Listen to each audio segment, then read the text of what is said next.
Bueno, Bueno, empezamos de una vez, dándote la bienvenida y un profundísimo agradecimiento por aceptar nuestra invitación. por favor. Bueno, tienes un montón de fans acá. eh, bueno, ¿qué te puedo decir? Marie me mostró tu trabajo hace un montonazo de años y desde ese momento te sigo con algunas interrupciones que después si podemos las hablamos, pero somos re fan y admiradoras de tu trabajo, así que estamos agradecidísimos y muy emocionados de tenerte acá, así que Me gracias alegro por, mucho. Igualmente para mí es un placer hablar con ustedes. muchas gracias. Bueno, más o menos sabes que somos copywriters, que estamos en la movida de la escritura, aunque quizás en una pata distinta a la narrativa y a todo esto, pero que tiene mucho que ver con todo. Yo he escrito también algunas cosas de narrativa de otros géneros y además soy periodista, o sea, escribo con varias plumas y una de las cosas que me llama mucho la atención y le pregunto a cualquiera que sepa que escribe, pero con muchísimo más razón a ti, es cómo es tu proceso de escritura, o sea, cómo es tu rutina, tu ritual, eh, tu proceso creativo a la hora de sentarte a escribir cualquier cosa. Me da mucha curiosidad saber eso. Bueno, cuando escribía, porque yo hace muchos años que dejé de escribir de manera habitual, no tenía una rutina, sino que cada vez que tenía algo que me interesaba contar, lo contaba en un blog, pero no tenía una rutina de trabajo y de hecho siempre envidié a quienes sí tenían una rutina de trabajo. Me acuerdo que cuando leí ese libro tan lindo de Stephen King que se llama Mientras escribo, cuando él cuenta su manera de trabajar, que se levanta temprano a las 9 y tiene que escribir de 9 a 1 por lo menos no sé cuánta cantidad de páginas, aunque no tenga ganas de escribir, y dejar por la mitad el último párrafo para levantarse a la mañana siguiente ya con un envión. Yo digo, oh, qué genial sería haber tenido esa suerte, la suerte de la perseverancia, de la rutina, del hábito. Nunca tuve eso. Siempre he escrito cuando se me aparecía algo en la cabeza y cuando no se me aparecía no escribía. Ahora desde hace un montón de tiempo se me aparecen otras cosas en la cabeza y no escribo y tampoco extraño, tampoco echo de menos no escribir. Así que no, nunca he tenido una rutina clara. O sea, que te sentabas porque te venía alguna idea, te sentabas en ese momento, la escribías y chao. No importaba hora, lugar, ni hacías una preparación previa ni nada. En general siempre las cosas solían iniciar en sobremesa. Un grupo de amigos y amigas y todo el mundo conversando y de repente aparecía una anécdota del pasado o de la semana anterior o de algún lado y yo la empezaba a contar y en esa sinergia con el otro, verbal, oral, yo me daba cuenta muy rápidamente que ahí había el germen de algo, que ahí estaba el germen de una historia. Me lo notaba en unos post-it en la heladera y al otro día tenía siempre, después de una sobremesa larga con amigos, siempre tenía algo, alguna punta que a veces podía reconocer y otras no, pero la mayoría de las historias que conté siempre antes fueron carne de sobremesa, O sea, siempre. que ¿Eh? ese era el ritual, la sobremesa. Sí, sí, una especie de ritual involuntario, contar Claro. algo y si funciona, lo plasmo, lo llevo a papel. ¿Siempre fuiste contador de cuentos así? Eras como que el típico que en la mesa era el que contaba cuentos, historias, o era algo Y más... anécdotas más que sí. nada. Mm. Siempre tuve mucha fascinación por los amigos que sabían contar muy bien lo que les pasaba. Que no eran muchos en los grupos, pero había, yo me acuerdo que había dos o tres que te contaban las cosas con muchísima gracia. No necesariamente con una gracia narrativa, porque muchas veces intenté poner un grabador a escondidas para poder después desgrabar lo que ellos decían. Y era casi todo muy gestual, estaba lleno de onomatopeyas. La gracia estaba en las caras, en los gestos, en un cierto ritmo que después no se condecía con verlo en el papel. Sin embargo, mi forma de narrar estaba muy apoyada en la variedad de sinónimos, en cierta perfección oral que no desmerecía lo literario, pero que era necesariamente oral. Yo siempre puse mucho hincapié en eso. Hablo de antes incluso de ser escritor. Mm, Siempre me sentí muy cómodo en esa clase de narración sobre lo que pasó la semana anterior. Y cuando éramos dos, por ejemplo, a mí y a mi amigo Bonguito, que era buenísimo contando historias, nos pasaba lo mismo. Cuando lo contábamos, cuando contábamos esa anécdota en la sobremesa, parecían dos anécdotas diferentes. mm, Él había visto una cosa y yo había visto otra completamente distinta. mm, Y eso me fascinaba también. Cómo él podía ver los sonidos, los gestos, y yo veía solamente lo intelectual de la narración. Y bueno, me parece que pulí más ese costado y luego lo empecé a transcribir. Mis inicios en el blog Orosai no fueron más que recordar las cosas que yo contaba en voz alta y plasmarlas en papel. No era más que eso. ¿Cómo es una recomendación de una estructura de una buena historia? Más allá de la del camino del héroe, que todos las conocemos porque todos nos gustan las historias, y hay gente que pues no sabe cómo contarlas, cómo diagramarla, cómo estructurarla, y si hay un buen truco para construirla como tal. A mí me llegó toda esa información después. mm, De hecho, mi amigo Chiri, que es guionista, y entonces encuentra en esas estructuras su placer, cuando tiene que adaptar un cuento mío para el cine o para otros formatos, que yo no lo hago, suele hacerlo él, siempre me dice, mirá cómo acá, sin saber, hiciste el camino de no sé qué. Yo nunca lo supe, es el día de hoy que tampoco lo sé. A mí lo que me interesa es contar cosas y que el otro se divierta. Nunca trabajo con estructura previa. Nunca, nunca, nunca. Y las veces que sale bien, Chiri me dice, mira, acá la pegaste, y otras veces me dice, ¿cómo puede ser que lo contaste todo mal e igual funciona? O sea que tampoco creo tanto en esas estructuras. mm, definitivamente, sí. Sí, bueno, Hernán, y lo otro que le pasa a la gente es que muchos se preguntan, ¿esto que cuenta Hernán de verdad pasó? O sea, Claro, ¿puede claro. existir alguien al que le pase tanto y de todo? Bueno, que en 50 años, que ya tienes este año, cumpliste 50 y la Sí. verdad es que te ha pasado de todo, Hernán, de todo te ha pasado en la vida, pero mucho de eso es cierto, mucho de lo que cuentas te ha pasado. Sí, en realidad yo creo que todo, sacando ciertas exageraciones muy evidentes, a mí me da la impresión de que el trabajo, sobre todo cuando uno es muy autorreferencial, el trabajo no es mentir, sino saber editar. Por ejemplo, yo a veces descubro que una cosa que me pasó en 1989, más una cosa que me pasó en 1992, más una cosa que me pasó antes de ayer, son un cuento. Hay introducción, nudo y desenlace. Mm, Ujú. Entonces lo que hago es hacerle creer al lector que las tres cosas me pasaron en el transcurso de una semana. Es todo lo que hago, o sea, edito, saco las partes de aburrimiento que tiene esa historia, si no me convienen. Y a veces si me convienen, las dejo y pongo, 6 años después me encontré con ese mismo tipo. Pero es todo verdad. Me parece que la cuestión no es que te pasan cosas. Si vos relacionás hechos de toda tu vida y lo relacionás con cierto poder de observación o con cierta curiosidad literaria, siempre vas a encontrarte con cuentos.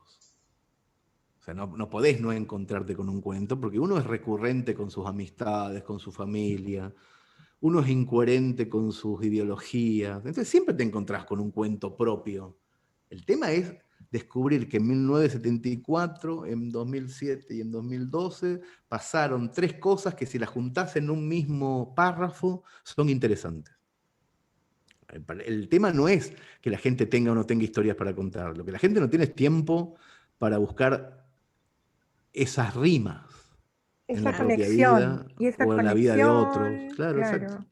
No es que me pasaron muchas cosas, tuve mucho tiempo libre para pensar en eso, No, digamos. pero también te pasaron muchas cosas. Vamos No, a estar claros Hernán, que claro, hay sí, mucho de, no desmerezcas lo que te ha sí, pasado, por hay mucho de favor. arte en conectar esas cosas y en saberlas contar claramente. Y eso pasa, eso yo por lo menos lo digo mucho cuando hay gente emprendedores que te dicen, es que no sé qué contar, es que mi marca no tiene historia, es que no se me ocurre. Y entonces tú dices, bueno, ahí te falta quizás un poco más de olfato y ojo para detectar cosas que a lo mejor son simples y que pueden convertirse en una buena historia.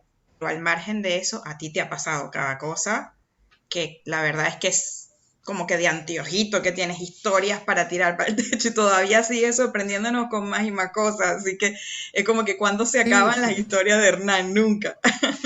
sí, sí, pero yo lo adjudico a esa curiosidad, ¿eh? A indagar. Es muy difícil que no te pasen cosas en la vida, o sea, tenés que estar como muy encerrado para que no te pase nada. Me parece que si vas caminando por la calle ya te empieza a pasar algo. Y yo tuve una época de mi vida, además, junto con mis amigos, en donde éramos conscientes de que queríamos ser escritores, por un lado, y por el otro lado éramos conscientes de que no teníamos la cantidad suficiente de anécdotas para hacerlo. Y entonces la recopilación de anécdotas es, si se te sienta una persona en el autobús a las 3 de la madrugada y te da charla, en vez de levantarnos e irnos, aprovechamos la anécdota Claro. hasta donde llegara. Y eso lo hicimos durante años.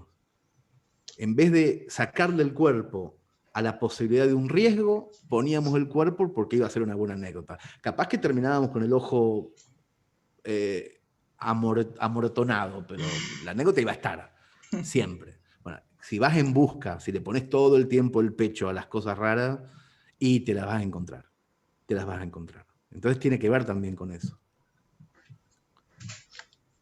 ¿Y pensás que sigue habiendo tanto interés como antes en la lectura? Bueno, hay muchos que sostienen que ya la gente no lee o no quiere leer, quizás tenga que ver con toda la vorágine digital, ¿no? Que estamos bombardeados por mucha información. ¿Qué mirada tenés sobre eso? A mí me parece que la lectura es innecesaria, o sea, que tampoco es algo que le importe a nadie. ¿De qué manera te llega la historia? O sea, en un momento llegó mediante la lectura porque no había otra manera que te llegara. Pero ¿a quién le importa cómo te llega la historia? O sea, yo creo que hoy pedirle a una persona que lea tu cuento es pedir demasiado. En la lectura ocurre una concentración de demasiados sentidos. El de la vista, por ejemplo, el de la vista es insoportable tener que estar concentrado visualmente para escuchar una historia. Si te la podés escuchar de otra manera. O sea, yo desde que leo en voz alta descubro que el lector es una palabra antigua. En todo caso será usuario, espectador, oyente. Pero mi cuento llega. Yo no le puedo pedir a la señora que está cuidando a un niño o al señor que está lavando los platos que me lea. Tiene que dejar de cuidar al niño o tiene que dejar de lavar los platos el señor o la señora. En cambio, sí le puedo decir que me escuche mientras tanto. Mientras está cuidando al niño, mientras está lavando los platos, conduciendo, haciendo footing, durmiendo en la oscuridad, descansando. Mira la cantidad de maneras nuevas de llegar con una historia, con un cuento a la cabeza de otro. No le podemos pedir más que se concentre con los dos ojitos solamente en eso durante 4 horas. Mira si vamos a andar pidiendo eso con la cantidad de cosas que hay para hacer. Claro. Sí, yo quizás dándole una vueltita de rosca a lo que dice Miguel, es un poco también porque solemos escuchar, y yo lo digo también mucho, que una base, la base de una buena escritura es es haber leído mucho, ¿no? Es como que ese es el insumo principal para después tener palabras para escribir lo que sea, ¿no? Y ahora cada vez la gente lee menos, por eso mismo que dices, de la falta de tiempo, de la concentración que exige y todo esto. Entonces, viéndolo desde ese lado, ¿no? Desde el lado del tener que leer para poder escribir algo bueno, ¿consideras que eso... Es que lo que pasa es que no hay que escribir algo bueno, hay que contar algo bueno. Volvemos a como lo de sea, siempre. claro. Quiero decir, ¿en qué época del mundo el consumidor de historias estuvo capacitado para disfrutar de 13 tramas al mismo tiempo como la gente disfruta ahora con Game of Thrones, por ejemplo? 13 tramas al mismo tiempo. ¿Cuándo pasó eso? Nunca. Está pasando ahora que tenemos la capacidad en el cerebro de ser multitasking. Entonces, una persona que consume series de televisión o podcast, o lo que sea, o libros, o películas, o series, durante la suficiente cantidad de tiempo para entender que hay una trama inicial, que hay una trama subterránea, de que esa trama se cruza, de que hay capítulos autoconclusivos y otros que no, esa persona está aprendiendo a contar, necesariamente. Así como nuestros abuelos aprendían a contar leyendo. Porque no Claro. tenían toda esa otra posibilidad. La única posibilidad que había, lamentablemente, para esa gente era el libro. Porque después apagaban la luz y no había nada, no había No, wifi, no había nada. no había tele, no Entonces había el nada, libro claro. era toda la tecnología que tenían y aprendían con eso, porque no había ninguna nueva. Ahora tenemos otras y aprendemos de otra manera. Aprendemos de una manera más consecuente con nuestra época. No significa que perdemos capacidad de contar. Del mismo modo, tampoco significaba que 14 días antes del invento de la imprenta, cuando todos memorizábamos largos textos, porque no había otra forma de retenerlos, cuando aparece la imprenta, seguramente los abuelos empezaron a decir, y ahora vamos a perder la memoria, porque están estas tecnologías nuevas que van a hacer que nos convertamos en perezosos. Y en vez de memorizar con rimas lo que tenemos que memorizar, las nuevas generaciones van a ser unos estúpidos con esta cosa nueva del libro. Bueno, siempre hay un señor grande quejándose por algo. Bueno, me acabas de decir señora grande y eso me molesta un poco, pero Yo bueno. soy también, quiero decir, yo también soy. A mí me pasa que yo con el trap ahora digo, ¿esto qué es? Yo no lo puedo entender. Soy el viejo que mira la nube y se queja. Sí, pero igual Somos todos. tú eres un come libro y no sé si por ósmosis o por qué, tu hija también le gusta mucho leer, así que hablando un poco al Hernán lector, ¿no? Dime un poco qué te gusta leer, cuál es tu autor favorito, tu género favorito, o Yo he lees dejado de cualquier leer cosa hace que te mucho caiga en las tiempo. manos. Al ¿No revés, lees no leo ya? nada que me caiga en las manos. No, no hace mucho ¿Ah? que no leo. Por Ya. eso tengo una hija lectora para que me cuente.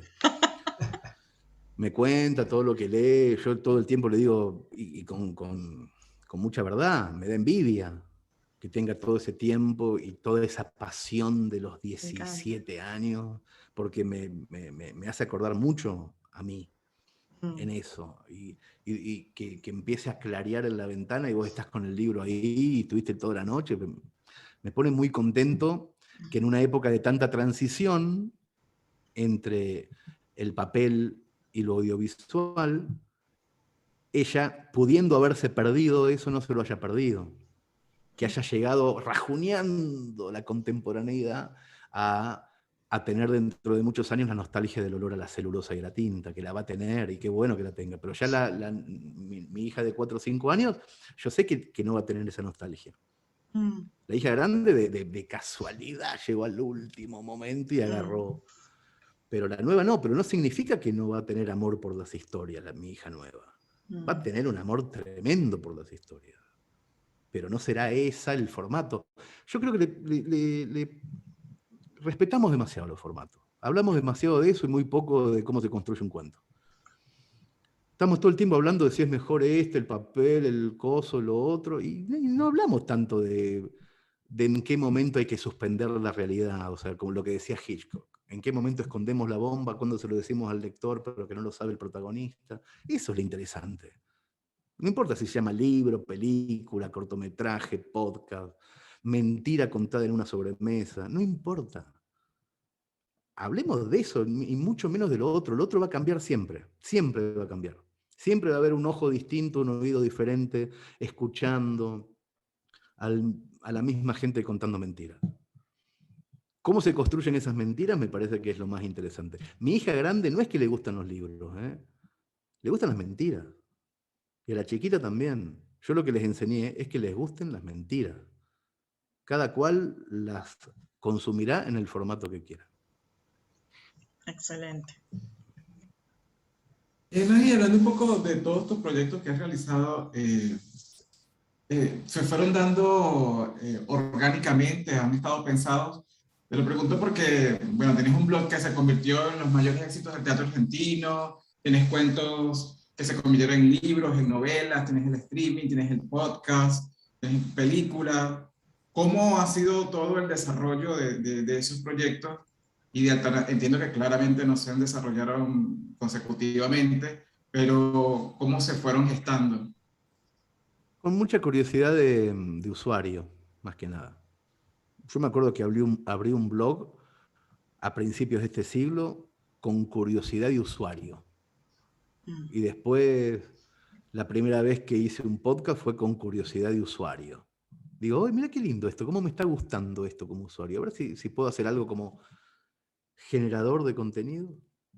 Yo, si no fuera un usuario curioso, no hubiera hecho nada. Me hubiera puesto a escribir y nada más. Pero soy un usuario muy curioso, entonces me divierte llevar las ideas a que la disfrute gente que está en otros formatos, que está divirtiéndose de otra manera. Me parece interesante. Entonces, no es ni estratégico, ni consecutivo, ni nada. Cada vez que hay algo que me llama la atención, trato de dejar ahí un cuentito, a ver qué pasa. Es más que nada eso. Hernán, y de todo eso, ¿qué es lo que más te gusta? De todo eso que has probado como usuario, ¿qué te ha gustado más de todo eso? Y es como cuando te preguntan, o por lo menos acá en Argentina, cuando te preguntan cuál es el tango que más te gusta. Todos los días para mí un tango distinto es el que más me gusta. Nunca me gustó siempre el mismo tango. Y tampoco nunca me gustó siempre el mismo formato. A mí me gusta mucho cuando el otro se emociona o se caga de la risa. Eso me gusta. Y eso te pasa en todos los formatos, cuando tenés la suerte de que te pase. A mí si me para uno por la calle y me dice, cómo me gustó tu cuento tal, me reí mucho en esta parte y lloré en esta otra, y en esta otra lloré y me reí al mismo tiempo. Yo la última pregunta que le hago es, ¿lo leíste, lo escuchaste, lo viste en la tele? No me importa dónde. Me gusta eso que está pasando. Me gusta que esa persona me diga, disfruté. Otra vez lo mismo, el formato no es lo más importante. Entonces me gustan todos, en tanto me permitan conectarme con el otro. Sí, pero de repente yo veo, por ejemplo, que en la radio, que la radio es inmediatez, obviamente. Y la Pero radio... el blog también lo era. Sí, A mí me hace claro, acordar pero... mucho el primer blog, que vos apretabas el botón enviar con un cuento escrito en caliente esa misma noche e inmediatamente la gente se ponía a conversar. Me hace acordar mucho el streaming a eso también. El streaming es como el blog. El teatro también me hace acordar a bueno, eso. claro, el teatro, ahí tienes la interacción como más directa, ¿no? Lo ves en caliente, digamos. Sí. Pero por eso digo que no. A mí lo que me gusta mucho eso, la respuesta veloz. Por eso también tengo mi propia editorial, para que los tiempos en que las cosas ocurren, los tiempos de concepción, sean los que diga yo y no los que diga otro, porque soy muy ansioso también en eso. Entonces, por eso también me gusta dirigir mis propios proyectos, porque los tiempos los pongo yo. Nunca voy a estar esperando a ver si una editorial acepta o no un manuscrito, nunca voy a estar esperando a ver si una plataforma acepta o no la escaleta de una película. Prefiero hacerlo yo, porque soy muy inquieto respecto a los tiempos. Pero después la interacción sí. Por fuera de los formatos, estar en contacto con el público me parece excelente, me parece muy divertido. Hay otra gente que le aburre, o que le parece excesivo, o que a mí me encanta. Me encanta conversar con el usuario. Y ahora recién lo nombraste, el laburo, digamos, independiente, autogestionado, todo ese recorrido que hiciste del momento que decidiste empezar hacer tus propios proyectos. ¿Cómo fue toda esa etapa de construcción digamos, de independencia, por llamarlo de alguna forma? Hubo un quiebre ¿Cómo? muy rápido, muy veloz. Yo empecé a escribir en un blog al principio de los 2000. Muy rápidamente se llenó de gente y muy rápidamente las editoriales multinacionales me llamaron por teléfono para que lo hiciera, pero con ellos. En ese momento me pareció lo más correcto del mundo. Les dije que sí, saqué 2 novelas, me di cuenta de que no era eso lo que más me divertía.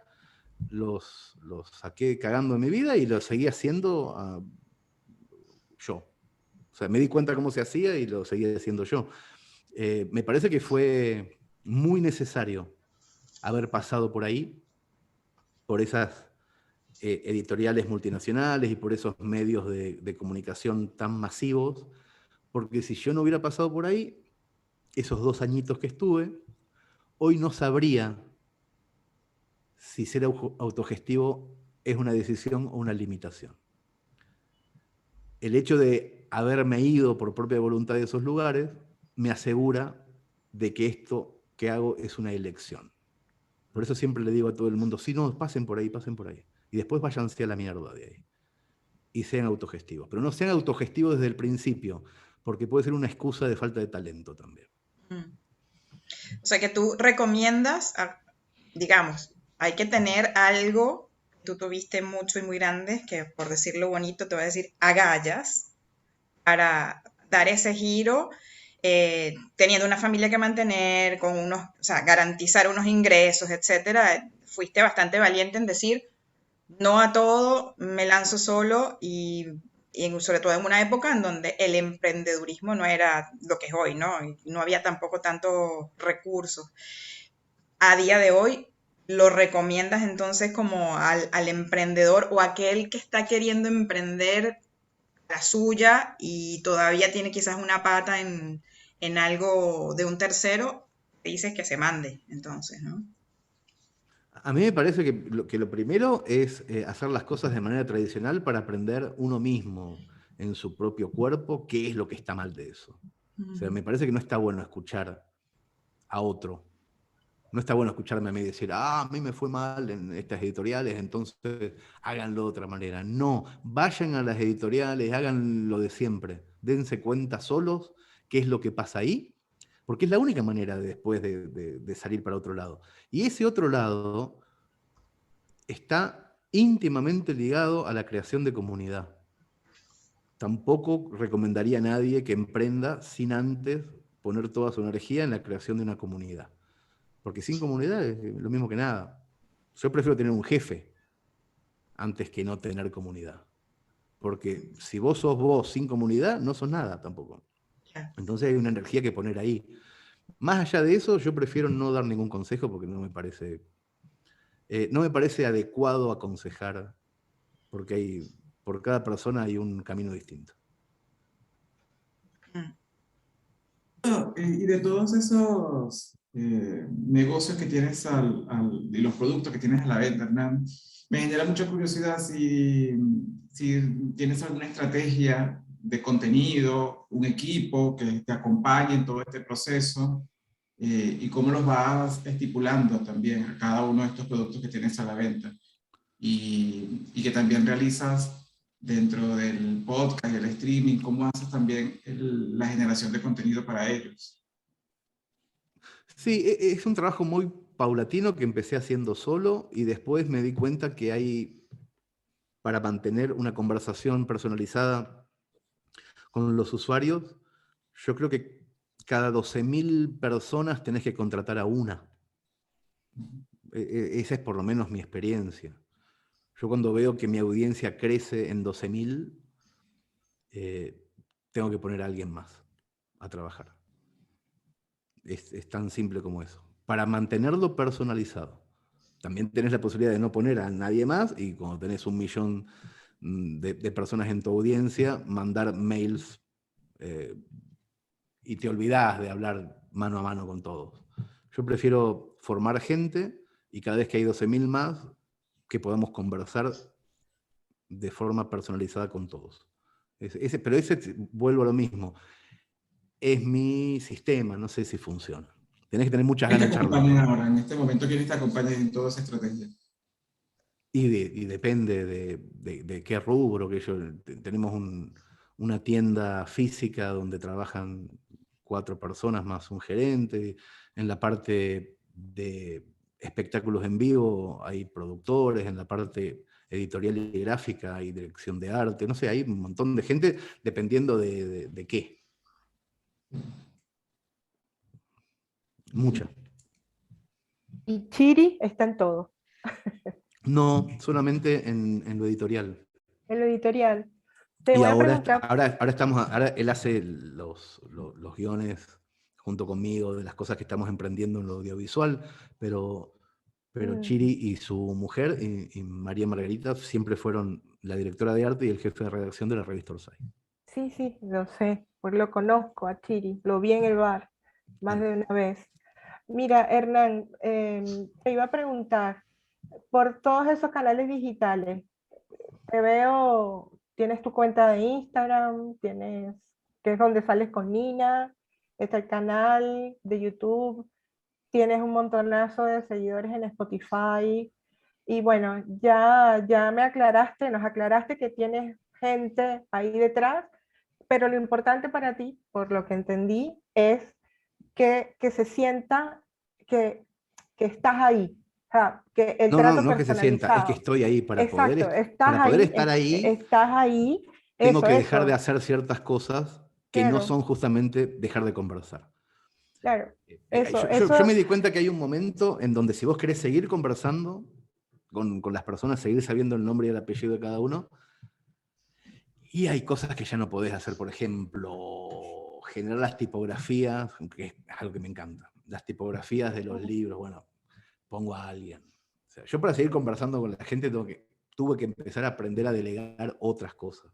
sí, a mí me sorprende que nunca se me va a olvidar eso, el día de la inauguración del bar, tú estabas ahí y había gente participando vía Skype, y alguien entró con una pregunta y te dijo, soy fulano, y tú le dijiste, estás en México, Claro. y todo el mundo se quedó, hasta el mismo chico no lo podía creer, y tú le dijiste, sí, porque siempre me escribes y yo sé tu nombre y estás en México, y bueno, y eso es súper importante para todos los que te seguimos, que estés ahí, Sí, y bueno, esa es definitivamente, la idea, esa es justamente y la por parte eso tu divertida. comunidad es lo que es también, y Claro. por eso Sí, yo estamos. creo que también ayuda mucho el que tú has sido siempre una persona accesible a todo el mundo, o sea, te muestras la cara, aceptas invitaciones como estas de 4 desconocidos, estás en la radio, o sea, como que 4 no no, eres... Mariclé no, pero Mariclé no es desconocida. 3. Ay, Dios, no, pero Hernán, la foto que te mandé me quería matar. 10 Pero igual, años. Mariclé, yo sabía, cuando vos me contactaste, yo ya sabía quién eras, porque de hecho sé que desde el año 2013 tenés de Avatar un dibujo de Horacio, por ejemplo. Claro, porque me lo hizo él en el Claro, bar. bueno, por eso digo, y también tengo recuerdos y bueno, yo lo que no quiero perder son esos recuerdos también. No Claro, quiero perder esa... claro. Es muy complicado porque crece mucho la comunidad. En cada proyecto nuevo, en cada cosa nueva, empieza a venir mucha gente, y yo más o menos conozco las camadas también, de qué años son, en qué año empezaron a aparecer. Bueno, eso a mí me divierte, es casi como mi hobby. Y es admirable tu memoria, te digo, porque no todo el mundo tiene esa habilidad, no todo el mundo puede con Bueno, eso. al mismo tiempo no me acuerdo el cumpleaños de mi mujer, o sea, Bueno, ay, Hernán, por Dios. Detalle. mentira. Pero siempre, lo que quiero decir con esto es que siempre que le ponemos mucha atención a algo, le dejamos de poner mucha atención a otras cosas. Eso digo. Sí, bueno, ¿cuál? Bien.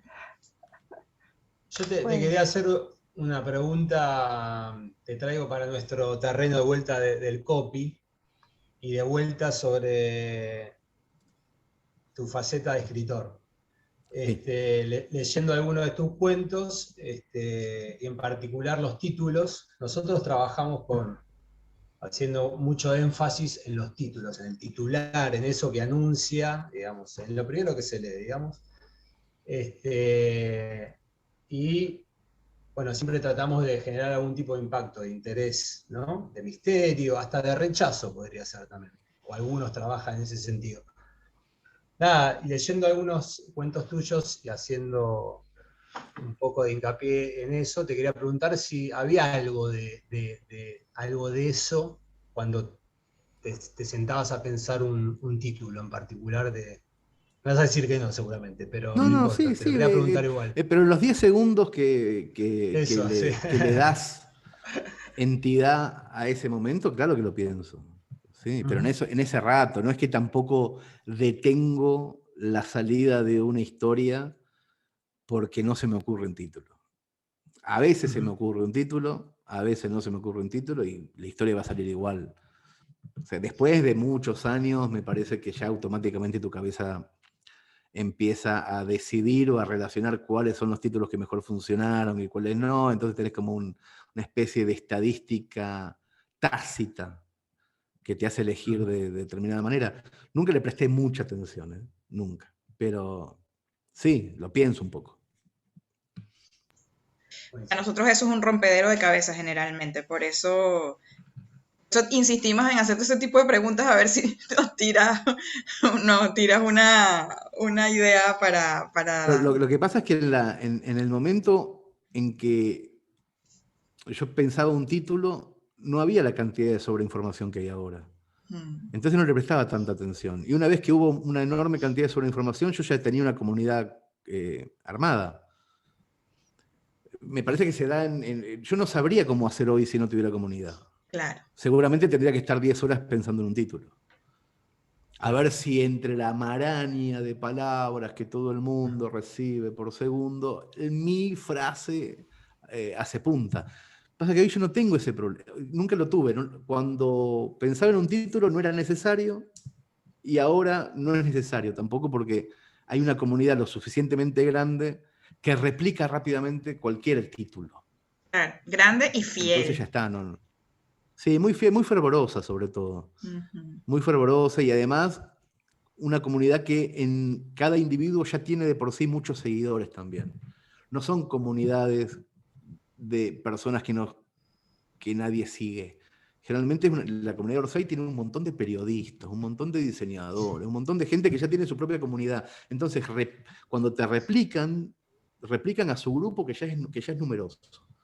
Y Mm, hace que sea una comunidad muy rica también, muy rica en cantidad de seguidores. mm. Sí, a ti quizás te ha favorecido toda este boom tecnológico y todos estos nuevos recursos, nuevas plataformas y todo, porque te has arriesgado a probarlas y a montarte en ellas, ya con, digamos, con el background que traes de tus seguidores y todo lo demás. Sin embargo, fuiste pionero en muchas cosas porque yo creo que cuando tú decidiste empezar a editar la revista Orsay, con el dinero de tus lectores, y no existía todo esto del GoFundMe, y el crowdfunding era un término que nadie conocía, o sea, fuiste de alguna manera eh, un pionero en ese sentido. Después ya a estas alturas es algo normal que mucha gente hace y como que no llama la atención. Ahora estás replicando eso de alguna manera con las producciones audiovisuales. Em, ¿Crees que es el mismo, digamos, ahora que está todo mucho más conocido, está surtiendo el mismo efecto? ¿Es mejor? ¿Es peor? ¿Te está Lo que pasa es que funcionando la estrategia? antes de que empezara a hacerse conocido el crowdfunding, empezamos a hacer la revista Orsay, en donde le pedíamos dinero a la gente para devolver en una revista. Y en Mm, este caso, yo no estoy muy a favor del crowdfunding. mm, Me parece que es limosna. O sea, es artistas pidiendo limosna a cambio de remeras. mm. Pero lo que estamos haciendo ahora es generar productores asociados. Me parece que es bastante más interesante que el crowdfunding y me parece que es bastante novedoso también. Es un grupo de gente que pone dinero para hacer un proyecto audiovisual de características mainstream, grande, que se le vende luego a las plataformas y el dinero que se recibe en su totalidad vuelve a esos inversores. Y esos inversores, además, votan en una aplicación que se parece mucho al del Congreso de Diputados, votan el casting, votan la logística, y aprenden un montón de cine y cosas por el estilo. Entonces, me parece que es una vueltita de tuerca a aquello que empezamos a hacer hace 10 años. No es crowdfunding, es una inversión adaptación. creativa en donde los socios además tienen decisiones logísticas y creativas sobre el proyecto audiovisual y además ganancias representativas. O sea, si la película recibe el doble de beneficios, cada uno de los productores recibe el doble de lo que puso. Y nadie se queda con nada. O sea, no es que nosotros nos quedamos con una parte, con un porcentaje. O sea, es como la revista Orsay. Todo lo que entra, sale. Y me parece que es muy interesante. De hecho, una revista que se llama Variety de Hollywood lo señaló como un nuevo sistema de creación cinematográfica. O sea, que lo diga Hollywood es bastante interesante. Entonces, claro, no es crowdfunding, es más un negocio en donde tenemos que tener empresas constituidas en diferentes países para recibir el dinero y después devolverlo. O sea, hay toda una ingeniería financiera muy poderosa para poder hacer lo que estamos haciendo ahora y que los 10 años de Revista Orsay nos sirvieron mucho de espalda, de apoyatura, para poder evolucionar hasta este segundo nivel. ¿Y cuánto tiempo demoras en crear algo así, novedoso? Porque nosotros nos enteramos quizás ya cuando tienes todo armado y pareciera que fue fácil y rápido, pero qué sé yo, ¿cuántos años, meses estuviste armando todo eso en tu cabeza? Mis contadores, mis abogados y mis notarios se enteran al mismo tiempo que ustedes y salen corriendo todos a tratar de que no me metan preso. Te juro. O sea, a mí se me ocurre la idea. No tengo la menor certeza de que sea posible, de que la triangulación económica entre diferentes países, no tengo la menor idea. Sé que se me ocurre la idea. La subo a Twitter. Mi esposa pega un grito de horror y empieza a llamar al contador 1, al gestor 2, al 3, y entre ellos se arreglan de la parte mundana. Es así, todo, siempre. No le presto mucha atención, porque la gente esta te dice que no se puede, si se lo decís antes a ellos. Claro. Lo primero que te dice, no se puede, no, pero yo lo hago. Y después que se arreglen, como puedan. Ya empezó la etapa esta de captación de socios, de productores asociados, sí. La uruguaya ya terminó. Ya está. La película La Uruguaya perdón. tiene un costo de $600.000. Los $600.000 se consiguieron en menos de un mes. Y ahora abrimos la miniserie Canelones, que va por $264.000 ahora, pero hay tiempo hasta diciembre. Vamos a superar el $1.000.000 seguramente. Qué maravilla. O sea, no es que llegás a un tope, o sea, recaudan lo que recaudan. En la uruguaya sí. En la uruguaya sí, porque es un libro adaptado. Que nosotros sacamos la cuenta de cuánto dinero iba a costar ese guión, esa película, pedimos ese dinero, lo conseguimos, pero en este proyecto le pusimos un pequeño desafío, una novedad. Escribimos el guión al mismo tiempo que se recauda el dinero. Entonces, si recibimos poco dinero, si hay, por ejemplo, una persecución en el capítulo 3, va a ser un policía persiguiendo a alguien. Ahora, si hay mucho dinero, van a ser 4 helicópteros. Lo que hacemos es subir la calidad de producción dependiendo del dinero que haya de acá al 31 de diciembre, y se pueden comprar bonos hasta el 31 de diciembre. O sea, es participativa a pleno. Ese es el objetivo siempre de Orsay. Y es como los que construyen desde el pozo y van, más o menos los edificios que se construyen con los inversores del inicio, digo, se me viene a la cabeza eso, ¿no? Que después todos terminan presos o repartiendo las ganancias, depende. Presos no, ¿por qué? Definitivamente siempre estás como con la idea novedosa y después seguro atrás te van a seguir. Eso que acabas de contar de la revista Variety te da un indicio de que están poniendo el ojo allí y si funciona, si tiene éxito, ya dejará de ser la novedad como en su momento fue la novedad lo que hiciste con Orsay Exacto, y se pegará un montón de exactamente. gente a hacer ese mismo esquema. Y en ese Es la idea orden, también, claro, es la claro. idea que pase Y eso. estás, sí, danos una primicia, ya que nosotros somos así, chiquitos, desconocidos y no mucha gente se va a enterar. ¿Cuál es el próximo movimiento que tienes en ese tablero que es tu cabeza? No, no es que tengamos más, ya la miniserie es un movimiento que empezó a tener sentido hace muy pocas semanas, y vamos a estar esto hasta junio, y me imagino que en el medio aparecerán cosas nuevas, porque además de las cosas novedosas, seguimos haciendo las de siempre. La revista Orsay sigue saliendo, mis libros siguen saliendo, sigo haciendo funciones de teatro una vez por semana, o sea, no es que dejo todo por la novedad, digo. Mm. Ya tengo suficiente. De hecho, esta nueva miniserie a mí me atraviesa mucho porque es una historia mía y porque tengo muchas ganas de contarla. Hacía rato que no tenía una historia, que si hubiera sido 2013, hubiera hecho un cuento con esto. Ahora ya como no escribo más, digo, vamos a hacer una miniserie, está buenísimo. Pero tengo una historia muy poderosa para contar, muy interesante, muy divertida. Y estoy con la cabeza en eso. Seguramente Y, pasado mañana se me ocurre otra cosa y estaré con la cabeza en dos, pero ahora estoy en esto. y perdón, ¿por qué no escribís más? Yo te iba a Dejé de preguntar eso. escribir, dejé de escribir el 6 de diciembre del 2015. El Tuve infarto, tuve un infarto el y infarto.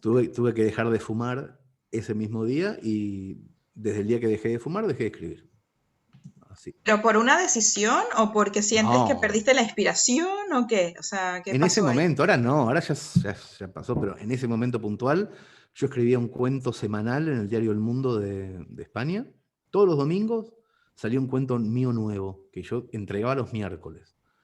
Y después del infarto quise escribir mi cuento siguiente sin fumar, y me di cuenta que sin fumar no podía escribir. En ese momento. Habrá durado un año esa especie de duelo del cerebro, que yo quería sentarme a escribir y con la otra mano tanteaba el tabaco, a ver dónde estaba. Mm. Y la ausencia de tabaco me desconcentraba de la escritura, entonces no podía escribir. Renuncié a mi cuento dominical y dejé de escribir, me puse a hacer otras cosas. Esas otras cosas me interesaron mucho, mucho. Mm. Hacer teatro, hacer radio, leer en voz alta, que era algo que no hacía. Empecé a hacer ese día también. Me empezaron a divertir muchísimo. Cuando mi cerebro se tranquilizó y ya pude escribir, estaba más interesado en esa otra cosa. Mm. Pero tus nuevas producciones, ¿cómo las registrás, digamos? Si no es a través de la escritura, porque seguís produciendo cosas. O cosas como que películas y esto. No, historias. Sí, pues, historias en tu cabeza, esto que acabas de decir. Sí, sí, bueno, pero esto no es escribir literatura. Yo hablo puntualmente de escribir literatura. Dejé de escribir literatura, quiero decir, dejé de Ah, pensar ok. en un párrafo Mm, como en algo que otro iba a disfrutar en silencio con los ojos. De eso hablo puntualmente. No mm. es que dejé de contar historias, dejé de producirlas con esa sensación sibarita de que si el sinónimo va acá y no acá, ese párrafo no me importó nunca más eso. Porque el guión de la serie sí lo estás escribiendo tú con Chiri, ¿no? Sí, pero generalmente es más un tema de hablar, y después tenemos gente que toma nota de lo que decimos y se pone a dialogar. O sea, hay grupos más numerosos, más colectivos. Yo estoy hablando puntualmente, lo que dejé de hacer en 2015 es la actividad del escritor que escribe libros en papel para que lean en silencio personas que se llaman lectores. Mm. Ujú. Eso lo dejé de hacer para siempre porque me parece inútil. Parece que no va por ahí el asunto. A mí me aburre, al otro le aburre, o sea, no es importante. Y te Pero quedas en... empezó siendo así por el tema del cigarro, eso digo. Sí, muy loco el disparador, ¿no? Pero bueno, lo que hace ahí ves que sí tenías una rutina para escribir, porque que parece que no, la tenías. Claro, Era sí, sí, sí, prender sin duda, el cigarrillo. sin duda, sí. Mira, Hernán, ¿y te quedas en Argentina o tienes otros planes? Hace 6 años que vivo en Buenos Aires y sí, sí. Te quedas, Voy a vivir siempre no vas acá. a seguir inventando yéndote a otros lugares entonces. No, Argentina era el lugar, y en un momento me fui a España, pasaron cosas, tuve 15 años de paréntesis, pero Argentina era el lugar. Bien, bien. Bueno, no sé si queda algo por ahí en el tintero, tenemos ganas de sacarte mucha información, pero No, sabes que a mí se me ocurre, sabes que dentro de todas las cosas que has realizado y lo que vos decís que se te generan algún proyecto en mente y vas y sales y llamas y el equipo también se entera en ese momento. En algún momento ese equipo te llegó a decir, no, esto es una locura, no podemos hacer esto. O te dieron de baja algún proyecto, alguna idea que se te había cocinado y que de repente te dijeron, esto no puede ser llevado a cabo. Cada 10 minutos. Sí, no, siempre, siempre. Pasa que si ya está en camino, ya está en camino. O sea, la única manera que tengo de hacer las cosas es decirlas en voz alta, porque se genera ahí como una grabación a fuego. O sea, ya lo dije. O sea, mi respuesta a esos no se pueden, ya lo dije, ya está, ya lo dije, no puedo volver, ya está. Ya están poniendo el dinero, hagan algo. Eso, no existe el no. Pero cuando aprendí a que era todo un no, empecé a decírselo directamente a la comunidad. La comunidad nunca dice no se puede. Y finalmente la comunidad termina haciendo posible todo. Cualquier cosa. Todas las ideas son ideas trasnochadas si no tenés comunidad. Todas las ideas son ideas de drogadictos a las 4 de la mañana y diciendo vamos a hacer esto, y después se levantan el otro día con resaca y no hacen nada. Y es todo porque no tienen una comunidad. Ahora, si vos estás en el medio de esa idea trasnochada y la soltás, y hay 62.000 personas que la ven en ese mismo momento y empiezan a decir, uy, sí, esto está buenísimo, se puede hacer, el contador tiene el problema, no lo tengo yo. El abogado tiene el problema, yo no tengo problema. En algún momento sale, después vemos, pero sale. bueno, acabas de tirar un titulazo, porque todo tiene que ver con comunidad y creo que ese es el objetivo de cualquier emprendedor, chiquito, mediano, grande, es eso, es como que tener... Es la primera energía que hay que ponerla ahí. Es tomar una decisión. Es mandar 14 millones de currículum para tener un jefe o poner esa energía en crear una pequeña comunidad que te soporte, que ese sea tu jefe. Me parece que toda la discusión está en quién querés que sea tu jefe. Yo quiero que mi jefe sea la gente. Pasa por ahí, me parece. ¿Te has encontrado con jefes, o sea, gente, seguidores, que te han hecho la vida de cuadritos, que te han echado de tu trabajo? No, en general la comunidad es muy amplia, tenés de todo siempre ahí, pero se regenera ella misma, el más antiguo le cuenta al más nuevo. Muchas veces pasa que el nuevo llega, te escuchó en la radio, hay que poner $100 y sos productor de una película, pero no entiende nada. Pon los $100 y se empieza a quejar. Entonces, el que te conoce desde hace 15 años le dice a eso en los comentarios, dice, no, tranquilo, nunca los cagó, nunca cagó a nadie. Y entonces, entre ellos empiezan a conversar.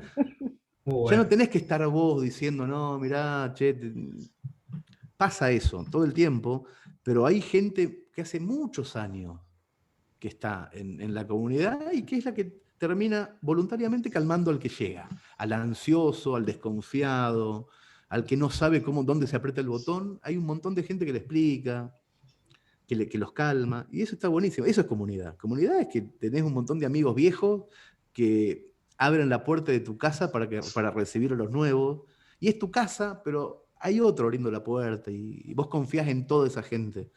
Y en los nuevos también confías, porque confías en que alguien les va a explicar cómo es. Entonces funciona de esa forma. Excelente, de verdad. Es genial. Genial, genial. Hernán, te agradecemos un montonazo esta horita que nos dedicaste, nos diste una mega lección en muchas cosas, la verdad que como para verla un montón de veces más esta entrevista, porque de verdad uno a veces tiene como que ideas preconcebidas de las cosas y como que abrimos los ojos en muchas de ellas con ciertas cosas que nos dijiste, así que está buenísimo. Me alegro mucho, me alegro mucho. Te deseamos muchísimo éxito en lo que estás cocinando ahora y en todo lo que va a venir, que yo esté a saber qué es. No podemos esperar para saberlo y bueno, voy a ser seguro una de tus productoras asociadas, así que Buenísimo, me alegro mucho. tengo la energía puesta en que eso funcione porque me conviene. Yo también. Bueno, me alegro. Les Muchísimas mando un abrazo gracias. grande a todos y nos vemos pronto. Gracias, Gracias, gracias. Fran. Jesús. Chao, hasta luego.